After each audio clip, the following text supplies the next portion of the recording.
You know, I come from a working class family. My mother and father weren't well educated. Um, I was second generation, I guess, Italian American. There was no tradition of reading in the house, no books. Of course, I read in school, et cetera, read books in school and that sort of thing. But it was more of a visual tradition, and more if I was taken to movie theaters a lot. Also, being a sickly child with very severe asthma, I couldn't play sports. So again, the movie theater and the church and the movie theater. And so, along with the films, there was also the advent of television, 1948, 49, and the heyday of really some of the best programming in American television, in the history of American television up to this point, with the 50s, 1950s. And so I saw a lot of television shows, but also films on television. Being working class family too, they didn't have enough money to go to the theater, so theater wasn't an option. Live stage shows. So it was mainly visual literacy. What was happening at that time to me. I did not understand that was happening. What it made me realize was that there was an intelligence, another kind of intelligence, that was trying to tell a story through where the director, the writer, and the cinematographer, where they were focusing your eyes. You know, whether it was the camera may be on an extremely low angle, looking up at you.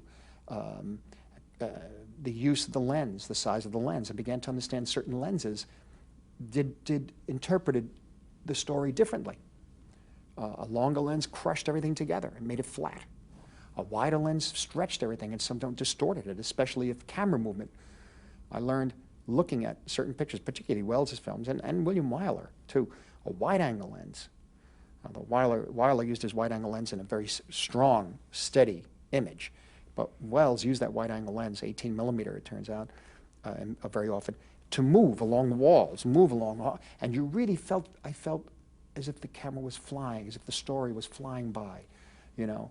I didn't know why until I kept seeing the films again and again, and as I began to know a little more about what filmmaking was like and what cameras did, and I still didn't know who made the pictures, you know, but I was beginning to understand that there are certain tools you use, and those tools become part of a vocabulary that's just as valid as that vocabulary that is used in literature, in our language.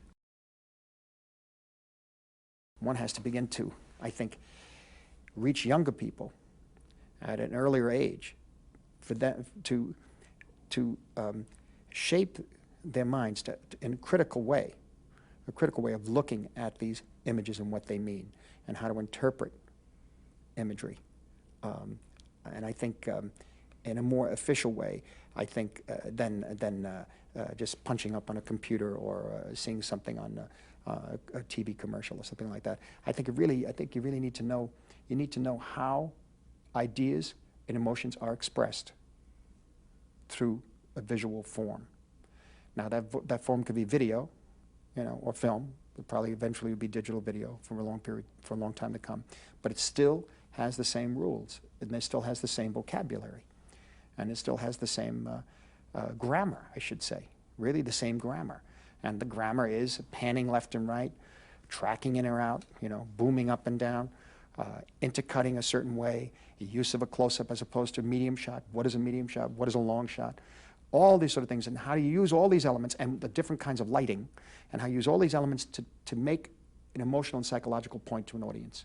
And I think we have to begin to teach our younger people how to use this very powerful tool, because we know film, the image, can be so strong for not only for good use, but also for bad use. Look at World War II, and look at the films that were made in Germany.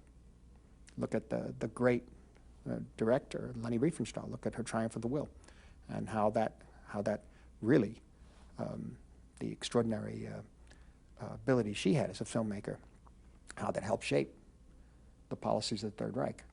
And of course we know what that led to. And so film is very powerful. Images are very powerful, I should say, and we have to begin to teach younger people how to use them, and and at least to begin to understand, to interpret them. I think it is good. If a young person wants to express themselves and take a video camera and go out, they're going to find that they have to frame the image. And in framing the image, they're going to find that they have to interpret what they want to say to an audience. So how do you point the audience's eye to look where you want them to look and to get the point, the emotional and psychological point that you want to get across to them? They're going to have to make that decision. The real making of the filmmaker is when they look to that viewfinder to tell the story. And I don't mean just telling a story, man goes, you know, boy meets girl, boy loses girl, boy gets girl. No, I mean a story could be a story could be rain hitting a tree, leaves. That could be your story. You know, how? Where do you begin to put the camera? Then let them see what they do. Then, you know, I mean, yes, there's a curiosity in children and young people. They may try one or two and then they realize it's not for me and they move on. But there might be, there's one or two that realize that if I put the camera under this leaf and I see this drop of rain coming at, you know, I get it in such a way. And if I wait for a certain hour in which the sun is glistening, at that, you know, who knows? I may not be a filmmaker, may be a great painter. But you'll find that they will learn. They will learn as they do it. At the same time, with respect for the language of cinema itself, the history should be taught and the visual literacy should be taught, because there are others who are not going to be able to do that. There are others who can't afford to get a camera. And this is one of the things, where I came from, we couldn't afford any 8mm cameras or anything like that. I drew pictures. I imagined that they moved, but I drew them. You know, violence is an encompassing word. It's a word that takes in so much. It depends on the world you're depicting. It depends on the audience you're aiming for. And then there's the issue of your responsibility to the story and to the world that you're depicting. And if you're going to go on a realistic basis, let's say, where a world I came from, although it was good, hardworking people trying to raise a family respectably, there was a lot of organized crime, and I saw a lot of violence where I grew up. I just saw it. It was part of me. When it came time for me to make movies, I knew those films were not for children. That was a time before, that was a time with the rating system, but it was before cable television. I knew those films would never be shown on television. And if they were, they'd be edited to the point where they were unintelligible and I couldn't care less, because I wouldn't want them shown at 6 o'clock at night or 8 o'clock at night for a child of mine to see. The violence that I have in my pictures, and again, you know, be self-criticized. People say, sure, you know, the kind of violence you do, you think is all right, but if everybody else does it, you're criticizing them. But what we're talking about, the violence in my films, is not pleasant. It's not pleasant. And I've just finished a film. Now I'm working on this film right now, which is very violent, and it's not pleasant at all. And it's not. You reap what you sow in the stories I'm trying to tell, and I don't know any other way to show it. And there's also to deal with the very, very dangerous aspect of that adrenaline one has as young, that could be expressed many different ways, and some sort of excitement, whether it's sexual excitement or violence or whatever. There's that danger that one has to know. That's part of what it is being human, especially young, and that could go wrong.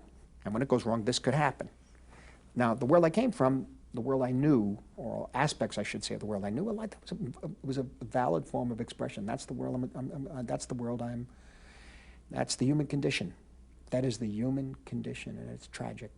And it's set up in such a way that it will do us in as a species if we don't learn about it. I don't put it up there for people to enjoy it, you know. And if they are enjoying it, they catch themselves enjoying it, and the characters pay for it. They watch the characters pay for it, particularly in Goodfellas, and in Raging Bull. In this film, The Departed, which I just finished also. Well, I think you have to make room for film and curriculum. I don't think it's time, and this is a key thing, we don't mean to be having young people take 2 hours of their time or 3 hours of their time a week, or however the curriculum works, to just sit and enjoy a movie. No, this is a learning experience. That also doesn't mean that you take a notebook and you write down everything in the notes as you're watching the film, because you can't see the film. So what you're doing is training the eye and the heart of the student to look at a film in a different way by asking questions and pointing to different ideas, different concepts, suggestions. You're training them to think about a story that's told to you in visual terms in a different way, and to take it seriously. I don't say it's a great film. You can learn more from even a bad film. You know, and so this is why it's so important, I think, because so much of today's society is done visually and even subliminally for young people that it could be dangerous. And one has to know it's a very, very powerful tool.